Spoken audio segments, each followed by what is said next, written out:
Well, good evening, people. Now, here's a slightly different news item. This one happened way back in 1986. This is a lake in Africa, West Africa, I believe. And there's a reasonably small village beside the lake. Well, as villages go, it was quite a large village, actually. It was spread out quite a lot. But it was a vibrant village. One night they heard some rumblings. Sounded like distant thunder. Of course, they didn't think too much of it. But the next morning, cattle were dead. Not just one or two cattle. All of them. 3,500. Even the flies were dead.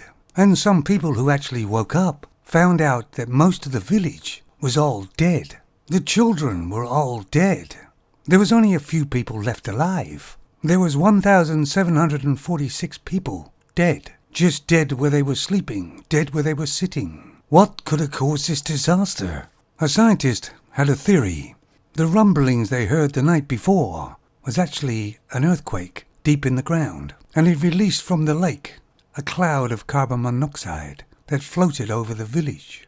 Carbon monoxide is a killer. It blocks any oxygen from getting to your body. You go to sleep, but you never wake up. This theory was dismissed by lots of people in those days, till eventually it happened again near a lake. And now they say people are aware of it. I wasn't. The few survivors were taken to somewhere else and cared for, but they had lost their whole families.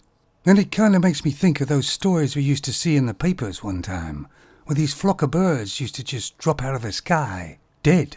Could it be that they flew into a carbon monoxide cloud, a big one, and they just ran out of oxygen? There's no warning. You can't see the cloud. So, for instance, if we walked into a cloud of carbon monoxide, a rather big one, we would obviously die. Unless we carried oxygen with us, we could have an oxygen mask on. Well, I haven't got one, have you? Oh, better get one on Amazon. Anyway, apparently the villagers, some time before, used to say the lake smelt like sulfur, rotten eggs. You know, like you see in, say, Yellowstone, you can smell it there.